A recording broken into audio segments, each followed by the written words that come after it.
Oh, Now, it's hello, not me saying Eva. embracing Hello. perfect, but how the hell are you going to do You're that? never going to believe this. I thought I'd press record, but hadn't, or go live, and I hadn't. I was looking for me in the group, in the Chaotic Motherhood, Chaotic Mums Get Shit Done group, and I wasn't there, and I thought, this is odd. Where am I? And it wasn't until I just had a look that I realised that I've not pressed go live. How random. So I'm late. I'm late on. But hi, good afternoon. Happy Friday. If you're new around here, or if you're watching this, I'll just fix that. If you're new around here or you're watching this on YouTube, I am Nina A. Spencer, the Chaotic Mum, helping simplify the motherhood load for chaotic mums everywhere so that you as a mum can spend more present in life and enjoy the everyday adventures and start embracing those imperfectly chaotic moments, because that is where the best memories are born. So today I'm here with my money story, ADHD, motherhood overwhelm. It's raw and vulnerable because I'm talking about money, and often we're told not to talk about money. We're told not to mention our finances, not to mention if we're in debt, even to our friends, like how much we earn, etc., etc. It's like one of those taboo subjects like politics and if we're struggling with life. It's one, but actually, the stories that we tell might help somebody else. And my money story starts like way back when I was a teenager. So I'll tell you a bit about, I don't know who's watching. Hello, give me a shout. I'll tell you a bit about where I am right now, which is the raw and vulnerable bit. And I was quite ashamed, but now I feel like I need to put a line in the sand and make myself accountable to you and myself. So if you're watching, just say hi. So 42 years of age, never been very good with money. In fact, not very good.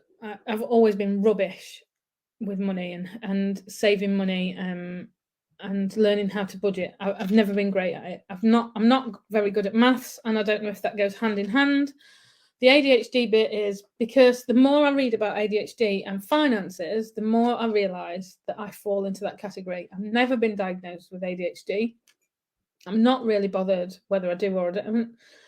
But the traits of what I've seen of somebody with ADHD are what I feel where my struggles have come from. Like, never been great with money, always trying to bury your head in the sand where it comes to money. Like, I'll deal with it later, but then forgetting that you said that and then like moving on to the next thing. Hi, it's Jodie. I'm rubbish with money. Similar. Yeah, honestly, I don't know what it is, but I keep reading about ADHD and like finances and realizing that actually I fall more and more into that category. So where I am now,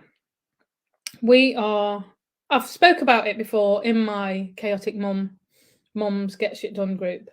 I've spoke about it in different lives that I've done, that we are in debt. We have quite a bit of debt. We've took a loan to pay loans. We've took credit cards to pay credit card. You know, we've spiraled into this debt cycle. And I put a line in the sand at New Year and said, enough is enough. We can't live like this anymore. Money and health, as I've said before, was one of the last things for me to work on with my overwhelm. Like, I teach about overwhelm now. I've got strategies in place to deal with the motherhood load as a whole, but money has still been on the back burner. Finances, budgeting, that's all been on the back. And I thought it was because I didn't earn enough or we didn't have enough money, but actually it's because my husband earns enough. Like, he earns a more than average amount, yet we're still at the end of the month, we still struggle. And that's because of our outgoings, and most of the outgoings, or half of the outgoings, are into debt repayments. So we've got like a couple of credit cards, a couple of loans, and mail order catalogs.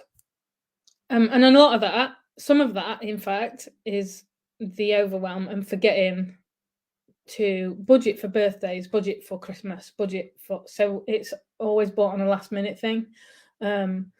Excuse me. So that's where we're at right now. I am now putting in place a cash budgeting system.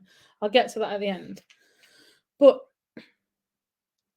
I wanted to talk about my money story as a whole because it's not an excuse, but it's only just fell into place that what I've got to do to get out of this debt and how I can manage that. And it might not work forever. It might not work at all, but I'm on the journey now of cash budgeting to see if it helps repay that debt and get us in a better financial stead. And I wanted to share it with you because if it helps somebody out there, then that's why I'm here. You know, I'm all about sharing my story so that it helps one other person at least.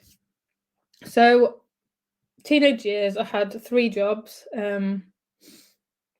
yet I still never had any money.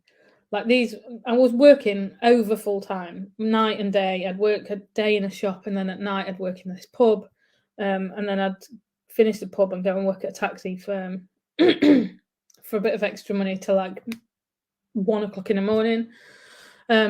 Yeah, I never had any money. In the end, like I'd go to the cash machine, I'd put the card in, and I'd wait for it to say whether I'd got money or not. After typing in, I want £20 to go on a night out, because I buried my head in the sand that much. I didn't like look at my bank statements. I didn't go in and check my bank account because in them days we didn't have mobile phones to check our bank account. There wasn't online banking. So it was I really did bury my head in the sand from an early age, to the point of I had to give my bank card to a friend and say, "Don't let me spend it." I didn't even pay rent at that point. So why did I have no money? I would spend on nothing. I've got nothing to show for that money from when I was 17 or 18. Excuse me, I've got tickling me cough. Tickling me cough.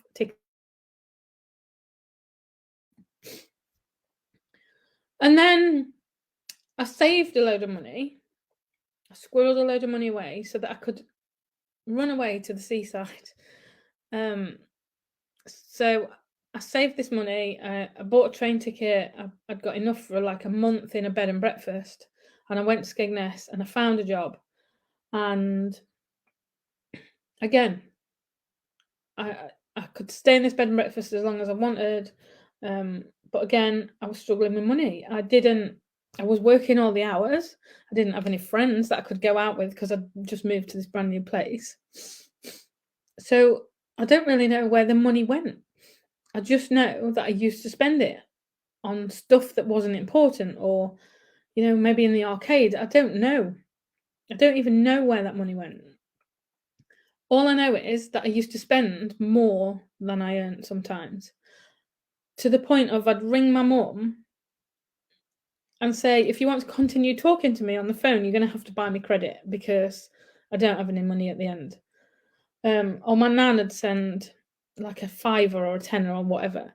And I'd have family members bringing me like food parcels when they came to visit because I didn't have a lot of money for food. But yet I was working all these hours and earning a minimum wage, yet didn't have any money at the end of it. And it continued, it continued year after year after year. I'd come home in the winter, I'd maybe work or stay there and work in a factory. Again, earning money all the time, but never having anything to show. Never, always living paycheck to paycheck. And when me and my husband got together, I then didn't work at all. I came home back to my hometown from the seaside. Didn't have a job, didn't really want a job. He said, it's okay, I'll support you. We moved in with his mum and dad. We paid them rent. My husband was on a good wage. He's still on a good wage, in fact, above average, yet we're still in debt. He was divorced, so he came, we started the relationship in debt because he had a debt to pay off from the divorce. And then we took over his dad's business. We bought his dad's business off of him, which we got in debt to do. These are not excuses. They're just why. They're not really an excuse. They're just the story that goes along with my money story. So we'd then take on another debt to pay off that debt, and we've always lived paycheck to paycheck. And sometimes we'd have a win and we'd be like, yeah, we're all right. And we'd book these nice holidays, and then we'd get to the end of the month and go, we've got no money again. We've got friends that earn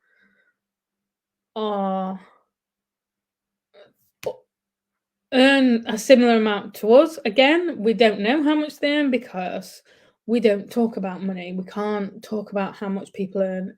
It's a taboo subject. And I respect like everybody's wishes, but actually it's not doing anybody any favors when we hide everything. So they spend well, they always have money to spend, yet we have never got anything, but yet we've tried to keep up with the Joneses.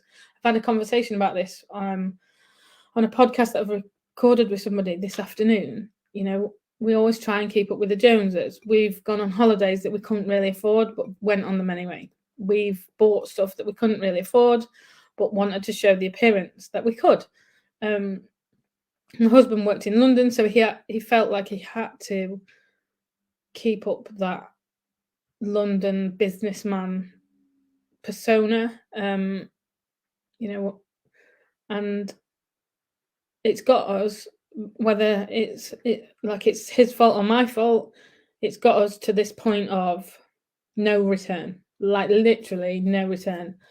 We've took debts to pay debts, we've took credit cards to pay credit cards, as I've said, and it's got us to a point where we now have no money at the middle of the month, let alone the end. And so at the beginning of the year, I decided to draw a line in the sand and start, last year actually, looking at cash budgeting and looking at how people budget on YouTube. And I have obsessively been looking at these videos to my husband going, are we watching somebody else count money? Yes, because it's important. It's important now. We want to live that life that I always bang on about, embracing the imperfectly chaotic adventures. Yes, we do spontaneous things. Yes, we want to have adventures with the kids while they're still young enough to appreciate them. We want to buy a motorhome. We want to pay off our debt. We want to do work in the house that needs updating, desperately needs updating. And while I don't want to be that Instagram perfect mom, have that Instagram perfect home, our home needs updating. Like some of the walls, the paper's that worn out, that it's falling off. So these are all jobs that cost money. And while we've been in this cycle of paycheck to paycheck, we've not had any. And it was only towards the end of last year that we said this has now got to be a priority. So instead of burying my head in the sand and going to the cash machine and hoping that a £10 note falls out when I type in the numbers, we now I check the bank account. It's a joint account. I deal with all of the finances, which probably wasn't the greatest move, being so bad at money to start with.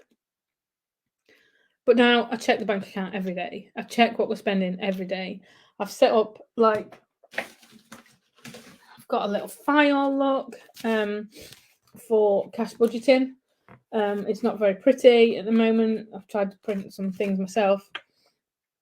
I've been watching cash budgeting and watching these people budget. I've been watching budgeting for years, and it's never fell into place until like Christmas. And at Christmas, I don't know what happened, but it all made sense. And I was like, I get it. I totally get how to do this now. I get how to start. Because it was overwhelming.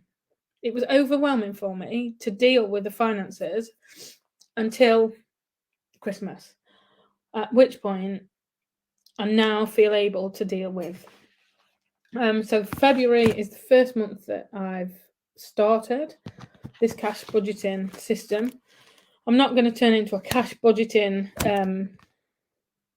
YouTube channel by any means.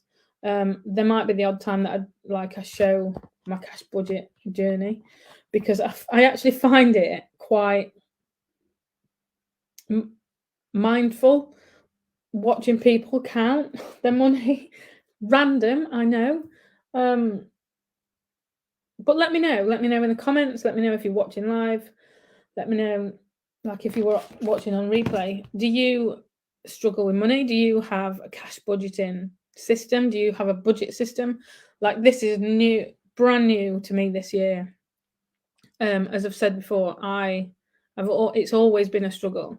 It's always been the last thing on the list to conquer, and I now feel able to be in a better place this time next year. I'm contrary to like all the business coaches that are like in my circle who tell me that mindset is what you need to change. While I do believe that in a way, without getting your head around how to do budgeting and how to set up a budget, like, how do you set up a budget when you're always in debt, or you're always like paycheck to paycheck? How do you do that? And I didn't get how you could start. Like, what are we saying in the comments? I can't even tell you how much we're late. I've earned a minimum wage, I've earned a corporate wage, and I'm still counting the days till payday. Neil's savvy with it, whereas I'm reckless. I totally get it. No other word for it. I always find some course. Exactly. And I think what it is, I'm going to leave that up a minute. What it is you're always given this. I think especially in this like coaching world that I find myself in now, my audience, you guys out there that are watching, my ideal for you would be you are a mum who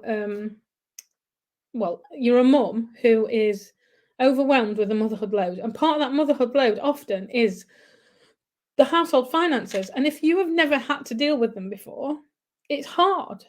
Like, I ran my own business before we had kids, and we were doing okay, but I would give the receipts to somebody that came to do my books. I would get to the end of the year, like January, and go, how am I going to pay the tax because I've not saved it? How am I going to pay the income tax because I've not saved it? And then we'd take out allowance. And this is where, it's spiraled out of control to the point where we are at now. And the car, I'm looking over there because that's where the car is. The car is on its way out. We can't go to beach adventures at the moment because it needs fixing, and we don't have. We could pardon me. We could pay for the car to be fixed right now, but then we would miss out on something else. Like one of the kids would have to stop karate, or we'd miss a bill payment. And this is where we've been. Yeah, then there's always a course to do that's going to change your life. Like I did Be Inspired, and it has changed my life. But even at that point, even at the point of the end of the Be Inspired mastermind, I had to ring the coach, Danny, and say, I don't even know if I can afford a hotel to be inspired to speak on that stage. Because I was in that overwhelm whilst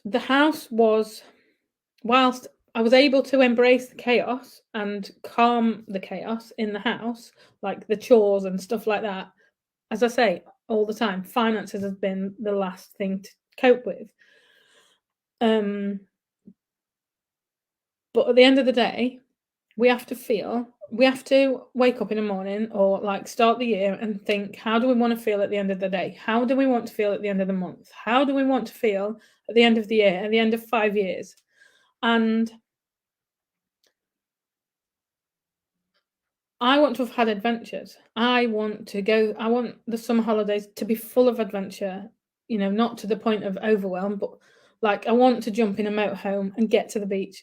And to do that, we're going to have to get out of debt. We're going to have to start budget. I am going to have to start drilling this into me as like a habit, just like the laundry has become, just like my meal planning has become. And until I sorted all that out in the house, I don't think I had the headspace to then start cash budgeting. But yeah, so I've been watching these YouTubes all last year, and it's fired something up in me to want to, enough for me to then go, I get it. So I've wrote down all our outgoings. I've wrote down how, like, the debt we've got to repay. I don't know if you know about debt snowballing. So you take the lowest payment. Mine is going to go on interest rate. So we're going to pay the highest interest rate loan and then down and down and down until all the loans are paid. But while we're doing that, I am going to be putting in the savings to fix the car or get a motorhome or something like that. As I say, husband's on a really good wage job, and we shouldn't be in this much financial difficulty. It has been a mindset issue, but I don't think alone that having a better mindset would have got me out of this.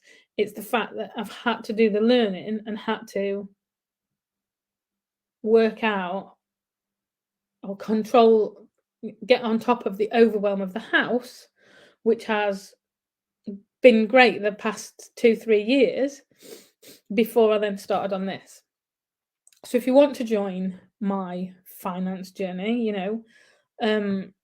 feel free to follow me on YouTube. I'm not going to become this cash budget